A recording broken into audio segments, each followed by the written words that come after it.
Et notre invité politique ce matin, c'est Jean-Noël Barrot. Bonjour. Bonjour. Vous êtes ministre délégué en charge de l'Europe, vous êtes vice-président du parti Le Modem. Alors nous sommes ensemble pendant une vingtaine de minutes pour une interview en partenariat avec la presse quotidienne régionale qui est représentée aujourd'hui par Christelle Bertrand. Bonjour. Bonjour Alexandre, bonjour Jean-Noël Barrot. Bonjour. Christelle Bertrand qui est journaliste politique au sein du groupe La Dépêche du Midi.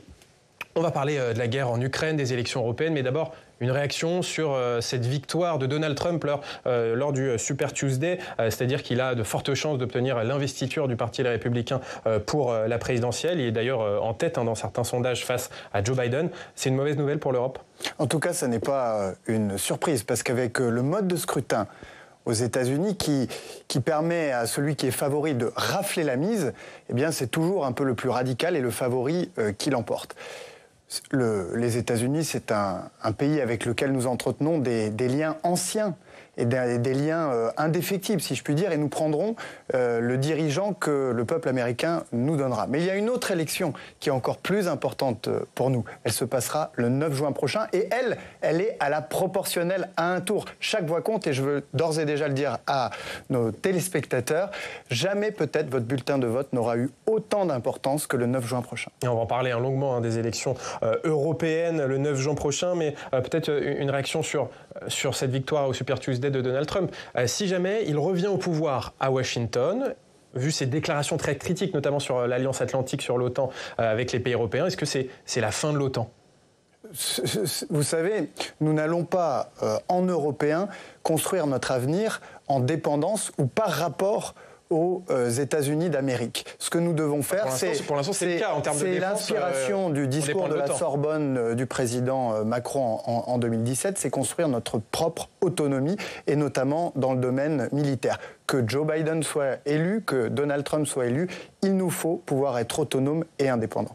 Donc il faut relancer ce projet qui, vous le disiez, ça date de 2017, c'est un petit peu à l'arrêt. On ne voit pas la naissance de cette défense autonome européenne. Oh, bien sûr qu'on la voit. On a, depuis ce discours de la Sorbonne, beaucoup évolué avec une initiative commune d'intervention, avec une défense européenne qui a pris de l'ampleur, notamment au Sahel, avec des coalitions pour lutter contre le terrorisme, et plus récemment avec la création d'une facilité européenne pour la paix qui nous a permis de faire des achats en commun, de livrer, par exemple, des armes à l'Ukraine, mais aussi de former en Europe des combattants pour l'Ukraine notamment, mais dans d'autres pays également. Et justement, on va parler de la guerre en Ukraine, puisque hier, le président de la République était à Prague, en République tchèque, pour évoquer avec son homologue tchèque l'aide militaire en Ukraine. Et il a appelé les alliés occidentaux, et je cite, à ne pas être lâches face à Vladimir Poutine. Qu'est-ce que ça veut dire être lâche et qui sont les lâches ? C'est les Allemands, les Américains qui refusent d'envisager l'option d'envoyer des troupes au sol en Ukraine ? Non, je crois que ça ne visait ni les Allemands, ni les Américains, et que c'était un appel au sursaut et au courage des Européens face à un régime autoritaire, celui de Vladimir Poutine, qui nous dit depuis des années que la Russie n'a pas de frontières, qu'elle peut s'étendre indéfiniment, que l'Ukraine n'a pas d'existence, qui assassine ses opposants politiques et qui s'en prend même désormais aux pays de l'Europe au travers de vastes manœuvres informationnelles, de campagnes de fausses nouvelles pour déstabiliser notre opinion publique et affaiblir le soutien à l'Ukraine. Excusez-moi, mais quand on appelle au sursaut, ça veut dire qu'il y a un problème. Où est le problème aujourd'hui en Europe ? Ça fait 10 ans que Vladimir Poutine s'en est pris aux frontières de ses voisins. Ça fait 2 ans qu'il fait pleuvoir le sang, ou en tout cas le fer et le feu sur le peuple ukrainien qui résiste. Et ça fait quelques mois que les agressions, si l'on peut dire, s'intensifient à l'extérieur de l'Ukraine, dans les pays européens, avec des campagnes de déstabilisation. On l'a vu avec les étoiles de David, par exemple. Le président semble regretter l'absence de réaction de ses partenaires européens, quand même. Non, je crois qu'il appelle les opinions publiques au courage. Vous savez, la paix, nous la devons aux pères fondateurs de l'Union européenne qui, après la Deuxième Guerre mondiale, après parfois s'être combattus les uns contre les autres, ont fait le choix de la réconciliation et de la paix. Mais la paix, ça n'est pas une habitude. Cela peut se terminer lorsque nous avons des dirigeants de régimes autoritaires qui décident d'instaurer un ordre international fondé sur la force, sur la loi du plus fort. Et le courage consiste à ne pas détourner les yeux et afficher face à Vladimir Poutine la fermeté. Parce que la fermeté, c'est la garantie de notre sécurité. Justement, hier, à Prague, le président a eu des mots très forts. Il a insisté, est-ce notre guerre ou n'est-ce pas notre guerre? Sous-entendu, c'est notre guerre. Est-ce que vous considérez aujourd'hui que la France est en guerre contre la Russie? La France n'est pas en guerre contre la Russie. La France, avec les nombreux autres pays que, par exemple, le président de la République a réuni à Paris lundi dernier, vont tout faire pour faire échec à la Russie, pour empêcher la Russie de gagner cette guerre, puisque si l'Ukraine devait tomber, ce que nous ferons tout pour éviter, alors la ligne de front se déplacerait vers l'ouest, se déplacerait toujours plus proche de chez nous. Et comme je le disais, sous des formes nouvelles, sous des formes hybrides, le conflit que Vladimir Poutine a décidé d'engager il y a 2 ans est en train de toucher nos pays européens. Lorsque vous avez la diffusion massive de fausses nouvelles juste après l'attentat du Hamas en Israël, lorsque vous avez la diffusion de fausses vidéos qui prétendent que le président français ne pourrait pas aller en Ukraine pour des raisons de sécurité, lorsque vous avez une élection en Slovaquie qui a été gravement perturbée par la diffusion d'un faux enregistrement audio dans lequel on entend un candidat, un des 2 candidats, évoquer des manœuvres de manipulation des votes. Je rappelle que ce candidat a perdu l'élection. Eh bien, je suis désolé, mais il y a bien là des manœuvres délibérées pour fragiliser les démocraties européennes. Quand Emmanuel Macron évoque quand même de manière isolée ce sursaut stratégique et puis cette option d'envoyer des troupes au sol en Ukraine, est-ce qu'il n'est pas en train de créer une escalade du conflit, hein? Vladimir Poutine parle maintenant de l'utilisation de l'arme nucléaire. Alors d'abord, exactement comme vous venez de le dire, c'est Vladimir Poutine qui parle de l'arme nucléaire, c'est Vladimir Poutine qui dit que l'Ukraine n'a pas de frontières, c'est Vladimir Poutine qui se permet toutes les escalades et tous les propos. Nous n'entrons pas dans l'escalade, simplement nous affirmons notre détermination et nous ne la ferons pas de manière isolée. Demandez aux Baltes, demandez aux pays qui sont proches de la ligne de front ce qu'ils ont pensé de l'initiative du président de la République lundi dernier de rassembler 27 chefs d'État et de gouvernement et leurs représentants pour dire ensemble qu'il fallait continuer à faire plus, à faire mieux et à faire différemment pour répondre aux besoins de la résistance ukrainienne. Aujourd'hui, aucun des grands pays européens ne soutient l'initiative du président de la République. Est-ce que ce n'est pas l'un de ces échecs? Mais bien sûr que si. Ils étaient tous présents. Ils étaient tous présents et ils connaissaient l'ordre du jour. Quand il parle d'envoyer des troupes au sol... Mais il n'a pas parlé d'envoyer des troupes au sol. Non, il a dit que ça n'était pas exclu. Il a dit que face à Vladimir Poutine, il fallait élargir le champ des possibles et n'écarter aucune option. Là-dessus, il n'est pas soutenu par la plupart des grands pays européens. Sur le fait de n'écarter aucune option, bien sûr qu'il est soutenu par la plupart des grands alliés européens. Les Allemands ont dit non. Sur le fait mais un certain nombre de pays ont dit non, nous n'allons pas envoyer de troupes au sol. Et oui, Volodymyr Zelensky n'a pas, les États-Unis l'ont rappelé, n'a pas spécifiquement demandé ce type de renfort-là. Mais ça n'empêche qu'il ne faut pas exclure de pouvoir continuer à aider l'Ukraine de manière différente à ce que nous avons fait jusqu'à présent. Je veux simplement rappeler quelque chose. Il y a quelques mois, un certain nombre de pays refusaient, ou en tout cas préféraient rester à l'écart d'initiatives qui consistaient à livrer du matériel militaire à l'Ukraine, considérant qu'il y aurait là un acte dit de belligérance, c'est-à-dire d'entrée en guerre. Désormais, tous le font. Donc, ce qu'a rappelé le président de la République, c'est que nous sommes dans un conflit qui s'étire dans le temps, avec face à nous un dirigeant dont l'impérialisme ne se cantonne pas aux limites de l'Ukraine, et que face à ça, la garantie de la sécurité européenne, c'est notre fermeté, et c'est ce principe de ne rien exclure. Alors Emmanuel Macron essaye de convaincre ses alliés européens, il essaye aussi de convaincre la classe politique française de ce sursaut stratégique en Ukraine, puisque aujourd'hui il va recevoir les anciens présidents de la République, Nicolas Sarkozy et François Hollande. Demain il va recevoir les chefs de partis politiques et également ceux de l'opposition à huis clos à l'Élysée. Et puis la semaine prochaine il y aura un débat au Parlement sur cette question. Est-ce que l'objectif d'Emmanuel Macron c'est aussi de mettre ce thème de la guerre en Ukraine dans le débat politique actuel et notamment dans la campagne des élections européennes face aux positions du Rassemblement national? Pas du tout. Je crois que c'est simplement, dans une démocratie, la nécessité d'associer les responsables politiques, les chefs de parti, dans ce format Saint-Denis qui va être réuni demain, et puis la semaine prochaine, le Parlement. La semaine dernière, on a eu un certain nombre de questions d'actualité au gouvernement sollicitant de la part du gouvernement et de l'exécutif, eh bien, qu'ils puissent expliquer ce qui est en train de se passer et la manière dont nous y répondons, à la fois sur le plan financier, sur le plan des sanctions, sur le plan militaire. Il est normal, dans une période de tension géopolitique comme celle que nous vivons, que le Parlement soit associé. C'est l'objectif de ce débat qui aura lieu à l'Assemblée nationale et au Sénat. Donc le but, ce n'est pas d'éclairer les positions du Rassemblement national vis-à-vis de la Russie ? Gabriel Attal a quand même parlé des troupes de Poutine en parlant du RN. Ce sont deux sujets différents. Vous avez la résistance face à l'envahisseur Vladimir Poutine en Ukraine, d'un côté, et la réponse que nous y apportons au niveau français. Nous avons signé très récemment avec l'Ukraine un accord de sécurité qui nous engage pour 10 ans. La réponse que nous y apportons en européen. Nous avons débloqué le mois dernier 50 milliards d'euros d'aide civile et économique à l'Ukraine et nous sommes en train de travailler à concevoir, je dirais, l'avenir de cette facilité européenne de paix qui est un instrument financier pour nous permettre de mieux aider l'Ukraine sur le plan militaire.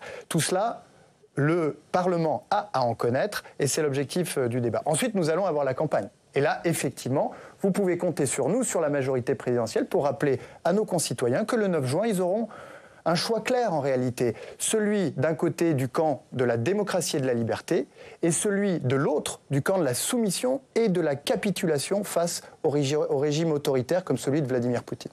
Donc le RN est soumis à Moscou ? Je crois que le Rassemblement national a démontré ces dernières années qu'il était effectivement assujetti, qu'il était un vassal, qu'il était fasciné par la figure de Vladimir Poutine et en réalité par les grands dirigeants autoritaires. Qu'est-ce qui vous fait dire ça ? Ce qui me fait dire ça. Le prêt russe, il a été remboursé. Les liens sont quand même distanciés avec. Il a été remboursé après avoir été contracté.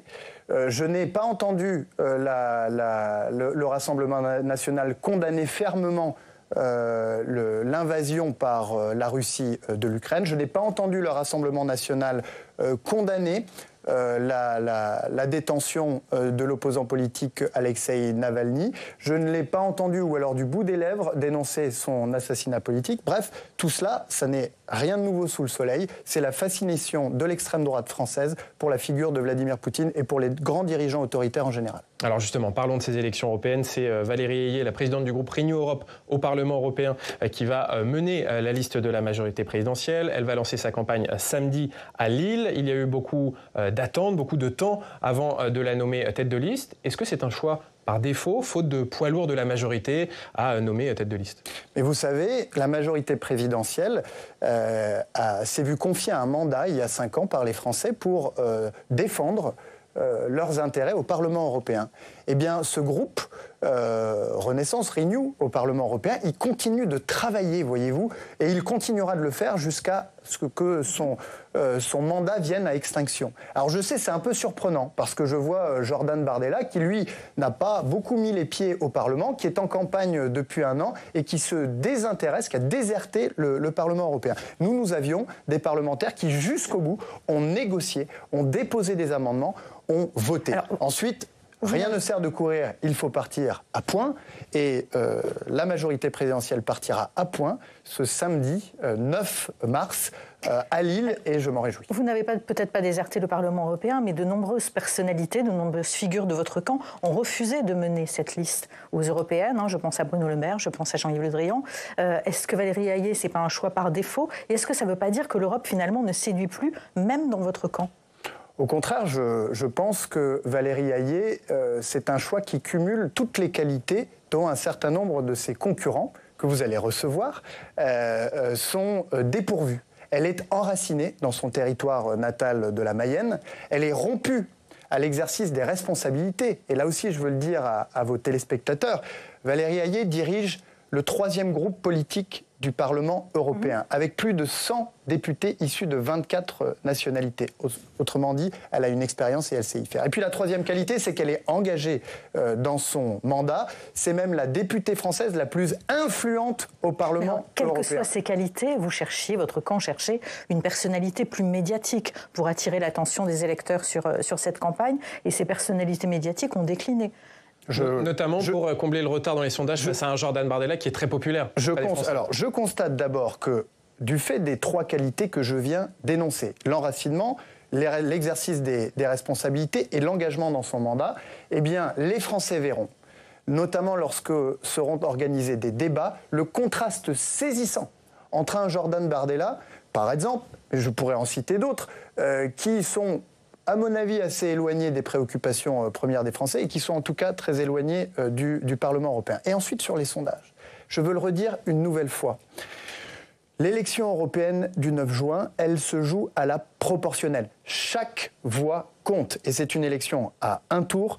Donc je le redis, jamais notre bulletin de vote n'aura sans doute eu autant d'importance que ce 9 juin. Aujourd'hui, plus de 10 points vous séparent de la liste de Jordan Bardella. Vous pensez qu'il est possible de réduire l'écart d'ici le mois de juin ? Je le pense et nous ferons tout pour. Votre objectif, c'est arriver en tête aujourd'hui ? Notre objectif, c'est de faire le meilleur score possible. Nous sommes dans une élection proportionnelle. Vous ne parlez plus d'arriver en tête. Chaque voix compte. Ce qui est important pour nous, c'est d'avoir le 9 juin le plus grand nombre possible de députés issus de notre famille politique pour peser dans les choix à venir du Parlement. Nous l'avons vu, vous savez, nous l'avons vu. C'est cette vingtaine de députés de la majorité présidentielle dans le groupe Renaissance au Parlement européen que je citais tout à l'heure, que préside Valérie Hayé, a eu un rôle décisif. Et ce qui s'est passé en 5 ans est majeur, parce que quand nous avons trouvé l'Europe, je veux dire il y a 5 ans, elle était totalement impuissante, elle était totalement aveuglée, elle ne savait plus comment gérer les grandes questions qui taraudaient les citoyens européens, la migration irrégulière, le travail détaché, les géants du numérique. Pourquoi ? Eh bien parce qu'il y avait cette espèce de sentiment que l'Europe était faible et qu'elle ne pouvait rien faire. Nous avons, la France, grâce à ses députés, grâce au président de la République bien sûr, nous avons fait changer le cours des choses et l'Europe, y compris dans les autres pays, a progressivement repris des couleurs et repris de la force. Et nous avons sur la migration irrégulière, nous avons sur le travail détaché, nous avons sur les géants du numérique fait faire à l'Europe des pas de géants pour qu'elle reprenne le contrôle de son destin. Grâce à ça, vous espérez arriver en tête le 9 juin ? Nous allons raconter la manière dont nous avons fait changer l'Europe. Quand je dis fait changer l'Europe, c'est pas fait changer un espèce d'objet technocratique. C'est-à-dire que par la conviction, nous avons fait changer la manière dont certains de nos collègues allemands, danois, néerlandais voyaient l'avenir de l'Europe et c'est ça qui est important. Alors certes, il y a Valérie Hayé, mais finalement, est-ce que ce n'est pas Gabriel Attal qui va vraiment mener la campagne de la majorité présidentielle aux européennes ? Face à Jordan Bardella. Tout le monde va la mener. Vous savez, les militants dans mon département des Yvelines, ils n'attendent qu'une chose, c'est ce meeting du samedi 9 mars pour que la campagne s'enclenche. Pour nous, l'Europe, c'est existentiel, c'est consubstantiel à notre engagement politique. Donc vous allez voir une campagne, je dirais, une campagne très dynamique avec beaucoup de ferveur et de Ça va être une vigueur. démonstration de force, là, le 9 juin. Vous allez faire venir des militants de la France du 9 entière. mars au 9 juin.